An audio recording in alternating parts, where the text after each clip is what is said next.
Good morning students. कैसे हैं आप सभी लोग? अच्छे। पिछले वीडियो में हमने डाल्टन का परमाणु सिद्धांत पढ़ा था। डाल्टन के परमाणु सिद्धांत के आधार पर जो परमाणु है वह एक अविभाज्य कण है जिसको हम विभाजित नहीं कर सकते और टुकड़ों में नहीं तोड़ सकते। अब डाल्टन की जो परिभाषा थी वो परिभाषा उन दार्शनिकों के विचारों पर ही आधारित थी जो महर्षि गणाद हमारे भारतीय दार्शनिक हुए, फकुदा, कात्यायन, डेमोक्रिटस, लियोनिपस जो ग्रीक दार्शनिक हैं, उन्होंने ही भी यही बात बताई थी कि परमाणु एक ऐसा भाग है जो अविभाज्य है। उसी को डाल्टन ने अनुसंधान करके पूर्ण रूप से व्यवस्थित प्रयोगात्मक तरीके से सिद्ध करके बताया। लेकिन वास्तव में परमाणु क्या होता है? परमाणु क्या है? साधारण परिभाषा में तो हमको पता चल गया कि जो परमाणु है वो परमाणु आपके सूक्ष्मतम अविभाज्य कण है जो एक प्रकार से कहे तो टुकड़ों में हम उसको नहीं तोड़ सकते। अविभाज्य कण है, टुकड़ों में नहीं तोड़ा जा सकता। जो परमाणु कहलाता है सूक्ष्मतम अविभाज्य कण। जैसे उदाहरण के लिए तो आपने एक दीवार देखी होगी। जैसे हम अपने घर की दीवार देखते हैं, जब मकान बनता है तब दीवार जो है किससे निर्मित होती है? सबको पता है, ईंट और गारे से निर्मित होती है। दीवार के अंदर अगर हमारे पास ईंटें हैं तो एक ईंट के ऊपर दूसरी ईंट, दूसरी ईंट के ऊपर तीसरी ईंट, तीसरी ईंट के ऊपर चौथी ईंट, इस प्रकार से ईंटों को आपस में जोड़कर इस प्रकार से दीवार का निर्माण किया जाता है, दीवार बनाई जाती है। लेकिन अगर केवल एक ईंट ऐसे रखी है तो क्या वो दीवार कहलाएगी? नहीं कहलाएगी। क्यों नहीं कहलाएगी? क्योंकि एक ईंट से दीवार नहीं बनती है। जब ईंटें आपस में जुड़ेगी यानी कि ईंटों का समूह बनेगा, ईंटों का समूह बनेगा तब उस दीवार के निर्माण की प्रतिकृति तैयार होगी। जब ईंटों का समूह हमारे पास होगा तब हम कहेंगे, और उसको भी एक लेयर के ऊपर दूसरी लेयर, दूसरी लेयर के ऊपर तीसरी लेयर, इस प्रकार से जमी हुई होगी, तब हम कह सकते हैं कि ये दीवार है। तो उस दीवार के लिए छोटी इकाई क्या हो गई? एक ईंट होगी। यानी कि दीवार का परमाणु क्या है? वो एक ईंट है, क्योंकि इस दीवार का अंतिम भाग है ये, जिसको हम दीवार के सापेक्ष विभाज्य नहीं कर सकते। तोड़ तो सकते हैं लेकिन दीवार के सापेक्ष अगर हम ये अंतिम कड़ी है, ये अंतिम कड़ी के बाद दीवार का जो अस्तित्व है वो खत्म हो जाएगा। तो इस स्थिति के अंदर जो ईंटों का समूह में एक ईंट है वो इस दीवार के लिए परमाणु है। उसी प्रकार हमारे आसपास के क्षेत्र के अंदर पूरे विश्व में जो परमाणु है वो परमाणु एक छोटा भाग है जो प्रत्येक पदार्थ के निर्माण के लिए उत्तरदायी होता है। यानी कि जब परमाणु आपस में समूहीकृत होंगे तब परमाणु जो है वो पदार्थ के निर्माण को पूर्ण करेगा। तो अब प्रश्न यह उठता है कि परमाणु का आकार क्या है? परमाणु बहुत सूक्ष्मतम कण है, क्योंकि पदार्थ को बनाने के लिए उस कणों की कड़ी चाहिए और वो पदार्थ सूक्ष्मतम कणों के रूप में परमाणु के संदर्भ में हमको प्राप्त होते हैं। ये सूक्ष्मतम कण जब आपस में जुड़ते हैं तब पदार्थ का निर्माण करते हैं। शुरुआत में मैंने एक आपको और उदाहरण दिया था कि हम मोतीचूर का यानी कि बूंदी का लड्डू खाते हैं। बूंदी के लड्डू को तैयार करने के लिए पहले बूंदी को तैयार करना पड़ेगा। तो बूंदी के लड्डू के लिए बूंदी परमाणु है। लेकिन जो बूंदी तैयार होगी तो बूंदी तैयार किससे होगी? बेसन से होगी। तो बूंदी जो है वो एक पदार्थ बन गया, बेसन से निर्मित होगा। तो बेसन का जो अंतिम भाग, अंतिम कण है वो उसका परमाणु रहेगा। जब वो कण आपस में जुड़ते तो बूंदी के निर्माण की प्रक्रिया को पूर्ण करते हैं। तो परमाणु एक सूक्ष्मतम कण है। परमाणु का कोई एक प्रकार से कहें तो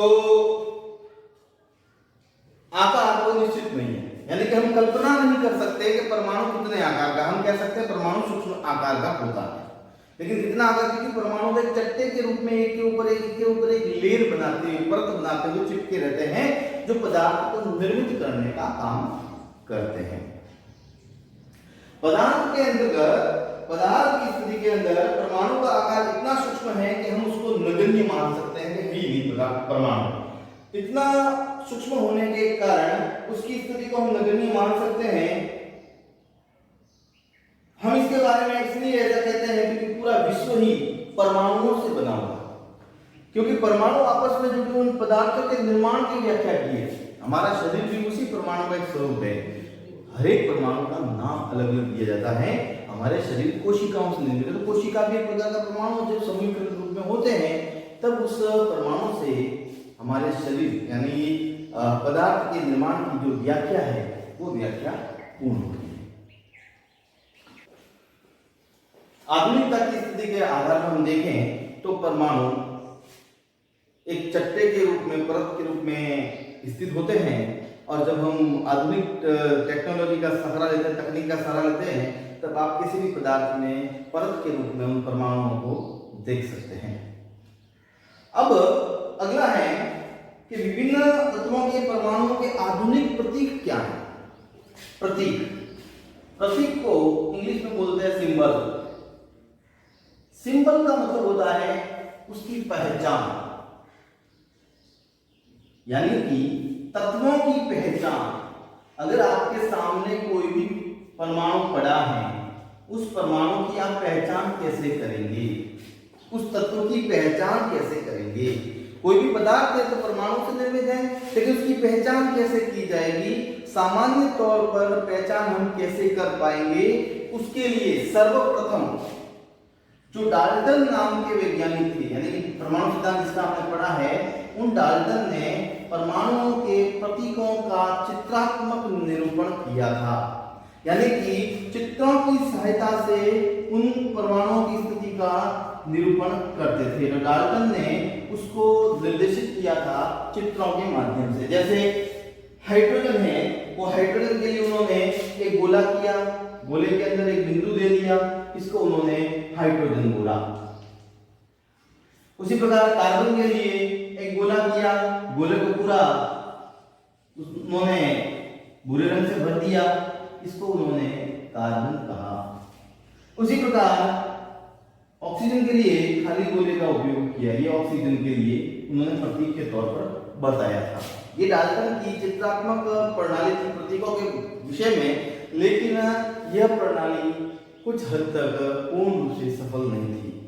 उसी को आगे दूसरे जो वैज्ञानिक थे जिनका नाम था बर्जीलियस ने तत्वों की आधुनिक प्रणाली, तो तत्वों की प्रतीक की आधुनिक प्रणाली का, तत्वों की आधुनिक प्रणाली जो प्रतीक के संबंध में थी, उस आधुनिक प्रणाली की खोज की। आधुनिक प्रणाली के खोजकर्ता कौन थे? बर्जीलियस थे। प्रतीक प्रणाली के खोजकर्ता बर्जीलियस थे। इन्होंने सुझाया कि जो तत्व हैं, उन तत्वों के जो अंग्रेजी लेटिन नाम हैं, वो लेटिन नाम या अंग्रेजी नाम के जो पहले एक या दो अक्षर हैं, उन एक या दो अक्षरों के आधार पर आप तत्वों के नाम है वो प्रस्तुत कर सकते थे। प्रारंभ में क्या था कि प्रारंभ में तत्वों के प्रतीकों को उस स्थान की व्युत्पत्ति के आधार पर सुनियोजित किया गया था। जैसे वर्तमान में हम कॉपर जानते हैं, कॉपर को पहले साइप्रस कहते थे, क्योंकि साइप्रस नाम के स्थान से उसको प्राप्त किया गया था। कॉपर बाद में दिया गया ना, साइप्रस नामक स्थान से प्राप्त किया गया था, इसके कारण से उसको साइप्रस कहा गया। कॉपर को तांबा, जिसको हम तांबा बोलते हैं। और कुछ ऐसे भी थे जिनके रंग के आधार पर उसका निर्धारण किया गया था, जैसे सोना। सोने को स्वर्ण कहा जाता था। स्वर्ण एक पीले रंग का भाग होता है, तो उसका पीला रंग होने के कारण उसको स्वर्ण की कैटेगरी में रखा गया था। वर्तमान में भी हम स्वर्ण ही बोलते हैं उसको, लेकिन ये रंग एक स्थान की उत्पत्ति, ये शुरुआती दौर में इस प्रकार के चलन में उन प्रतीकों को बताने के लिए था। लेकिन इन प्रकार से हम अधिकांश प्रतीकों को पूर्ण रूप से समझ नहीं पाते। इसके लिए बर्जीलियस ने तत्वों की आधुनिक प्रतीक प्रणाली की खोज की, जिसके आधार पर तत्व जो है वो प्रतीकों के रूप में उनके अंग्रेजी रूपांतरण के पहले और दूसरे अक्षर को मिलाकर बनाए गए थे। एक संस्था है रसायन विज्ञान के अंदर, उस संस्था का नाम है RUPAC। इसका पूरा नाम है इंटरनेशनल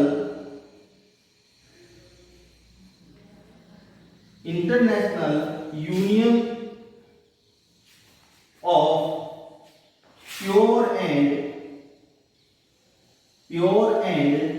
अप्लाइड केमिस्ट्री।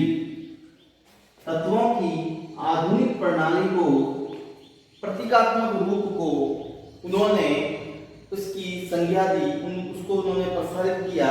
उस संस्था का नाम है RUPAC संस्था, जो तत्वों की आधुनिक प्रणाली को तैयार करने में बर्जिलिस के साथ में खड़ी हुई। International union of pure and applied chemistry, उसके आधार पर तत्वों की जो आधुनिक प्रणाली थी, उस आधुनिक प्रणाली के तहत प्रतीकों को रखा गया।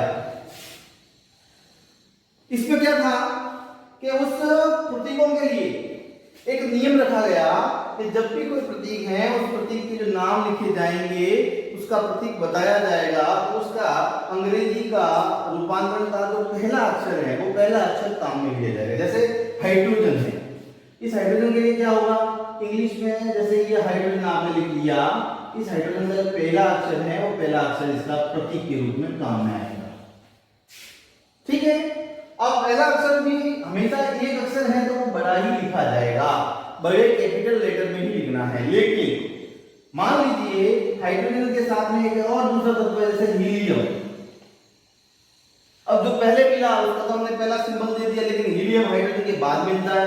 अगर हम H यहां पर लिख देते हैं तो हाइड्रोजन और हीलियम की पहचान नहीं हो पाएगी, और पहचान न होने के कारण इस बर्जिलिस ने क्या किया कि तत्व जो पहले मिला उसका तो पहला सिंबल दे दिया, लेकिन जो बाद में मिला तो उसमें क्या करना, अगर एक ही अक्षर से शुरू हो रहा है नाम, तो एक अक्षर न लिखकर उसके दो अक्षर में अगला अक्षर को साथ में लेकर उसको प्रतीक के रूप में ढाल दिया, जिससे उसकी पहचान है वह सरलतम की जा सके। अतः हीलियम के लिए H तो था ही, लेकिन साथ में था E, उसको भी ले लिया। अब क्या हुआ कि पहला अक्षर तो हमको पता ही था वो कैपिटल लेटर में, लेकिन जब दूसरा अक्षर उसके साथ जुड़ गया तो उसको हमने स्मॉल लेटर में ही लिखना था, स्मॉल लेटर में ही लिखा जाएगा। इस प्रकार से तत्वों की प्रतीक प्रणाली में पहला अक्षर बड़ा और दूसरा जो अक्षर है वह छोटा, स्मॉल लेटर में लिखा जाता है। तो इसी प्रकार से आपको तत्वों की प्रतीक प्रणाली के रूप में आपको तत्वों के प्रतीक है बताने हैं। जैसे कार्बन के लिए, कार्बन का अंग्रेजी रूपांतर होता है Ca, कार्बन, तो इसका पहला अक्षर है C। लेकिन कार्बन की तरह ही क्लोरीन, क्लोरीन भी होता है कार्बन की तरह ही क्लोरीन। क्लोरीन के लिए आप इसका जो इंग्लिश मीनिंग है वो लिखेंगे क्लोरीन, CLORINE। RINE जो है क्लोरीन के रूप में अगर C लिखते तो कार्बन माना जाएगा, इसलिए C न लिखकर क्लोरीन के लिए C और L लिखा जाता है। यानी कि जो तत्व पहले मिला उसका एक प्रतीक आ गया, और जो तत्व बाद में मिला उसके लिए उसकी ही मीनिंग का साथ में एक और अक्षर जोड़कर उसके प्रतीक को निर्मित किया गया। तो आइए हम कुछ यहाँ पर प्रतीक और कुछ तत्वों के नाम हैं वो यहाँ पर हम लिखते हैं, आप भी अपनी नोटबुक में उसको दर्ज करें। कुछ तत्वों के यहाँ पर मैंने प्रतीक लिखे हैं। आपकी किताब में तीसरे पाठ में जो परमाणु और अणु आप पढ़ रहे हैं उसके अंदर सारणी 3.1, उसमें लगभग आपको काफी तत्वों के नाम देखने को मिल जाएंगे। 20 तत्व कम से कम आपको याद करने हैं। मैंने यहाँ पर 10 तक लिखे हैं, तो जरा देखेंगे। हाइड्रोजन के लिए H होता है, हीलियम के लिए He होता है, लिथियम के लिए Li होता है, बेरिलियम के लिए Be होता है, बोरोन के लिए B होता है। अब यहाँ पर ध्यान करना, बेरिलियम पहले आया है, बोरोन बाद में आया, लेकिन खोज बोरोन की पहले हुई है, बेरिलियम की बाद में हुई है। परमाणु क्रमांक का कोई इश्यू नहीं है, पहले इसकी खोज हुई इसका अक्षर पहला, बाद में खोज हुई इसका अक्षर, तो दोनों अक्षरों के साथ में इसको जोड़ा दिया है। कार्बन के लिए C है, नाइट्रोजन के लिए N है, ऑक्सीजन के लिए O है, फ्लोरीन के लिए F है और नियोन के लिए Ne है। Ne इसलिए है क्योंकि नाइट्रोजन के लिए N यहाँ पर आ चुका है, इसलिए इसको Ne के रूप में लिखना पड़ा। क्योंकि अगर हम N लिखते तो नाइट्रोजन माने या नियोन माने, किसको क्या माने, उसकी कोई भी गतिविधि हमको पता नहीं रहती। इसलिए प्रतीकों के समूह में IUPAC ने इसी प्रकार से बर्जिलियस की जो प्रणाली को प्रमाणिकता दी और हम उसको आज वर्तमान में पढ़ रहे हैं। लेकिन सभी जो तत्व हैं लगभग उनके अंग्रेजी नामों के रूपांतरणों के पहले और दूसरे अक्षर पर ही चलते हैं। लेकिन कुछ ऐसे भी तत्व हैं जो उसके लैटिन नाम के आधार पर ही पहचाने जाते हैं। जैसे मैंने यहाँ पर कुछ लिखे हैं, जरा देखेंगे। सोडियम, सोडियम अगर हम अंग्रेजी रूपांतरण करें तो एस से शुरू होता है, लेकिन इसका प्रतीक होता है Na। अब Na इसलिए क्योंकि इसका लैटिन नाम नेट्रियम है। क्या है? नेट्रियम। और नेट्रियम होने के कारण इस Na को लिखा गया है। वही मैंने बताया N नाइट्रोजन के लिए आ गया था, इसके साथ में A को जोड़ना पड़ा। इसी प्रकार पोटेशियम अगर अंग्रेजी रूपांतरण करें तो P से होना चाहिए, लेकिन इसका जो प्रतीक है वो K होता है क्योंकि इसका लैटिन नाम है वो है कैलियम। के लैटिन शब्द के पहले अक्षर को यहाँ बाहर निकाला गया। उसी प्रकार आयरन I से शुरू होना चाहिए, लेकिन इसका लैटिन नाम है फेरस। फेरिक और फेरिक और फेरम होता है। फेरस का Fe, क्योंकि फ्लोरीन के लिए F आ चुका है तो Fe के रूप में इसको निर्धारित करता है। गोल्ड, गोल्ड के लिए ऑरम, ऑरम जो लैटिन शब्द है उसका Au, और सिल्वर के लिए अर्जेंटम, अर्जेंटम के तहत Ag लिखते हैं। अब आप कहोगे कि A और G क्यों बीच में आ रहा है, वो R क्यों नहीं? तो 18 नंबर का एक तत्व है जिसका नाम है ऑर्गन, और ऑर्गन को AR से लिखा जाता है। किसे लिखा जाता है? AR से। और अगर AR हम लिखते हैं तो सिल्वर और ऑर्गन में कोई फर्क नहीं रह जाएगा, उसकी पहचान सुनिश्चित नहीं हो पाएगी। उसकी पहचान सुनिश्चित करने के लिए R के आगे वाला अक्षर है G, उसको लेकर उन्होंने अर्जेंटम के लिए प्रतीक के रूप में Ag का निर्धारण कर दिया। प्रतीकों को बनाने का तात्पर्य यही था क्योंकि डाल्टन ने जो चित्रात्मक निरूपण किया था उसमें रासायनिक अभिक्रिया को हम नहीं प्रस्तुत कर सकते थे। यानी कि रासायनिक अभिक्रिया के अंदर आप यह पहचान नहीं कर सकते थे कि किसको कहां जोड़ना है, किस प्रकार से अभिक्रिया बनेगी। उसको बर्जिलियस ने साधारण रूप में प्रस्तुत कर लिया।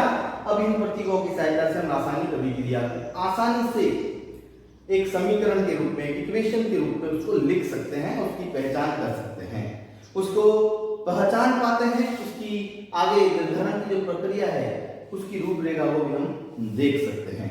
तो ये था आपके प्रतीकों के संदर्भ में बातें, इनको आपको याद करनी है। आपकी कक्षा के लेवल के हिसाब से आपको 20 तक लगभग ये प्रतीक और ये तत्व याद करने हैं। मैंने जो तत्व लिखे हैं ये सभी क्रम से हैं।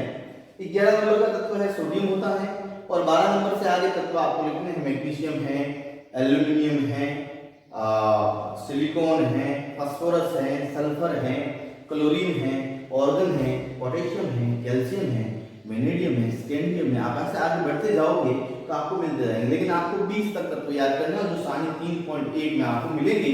और ये 3.1 आपका आज का होमवर्क है। आप अपनी कॉपी के अंदर 3.1 को उतारना है, जो मैंने बोर्ड पे लिखा है उसमें से देखकर भी आपको ये कंप्लीट आपको अपनी नोटबुक के अंदर उतारना है। धन्यवाद।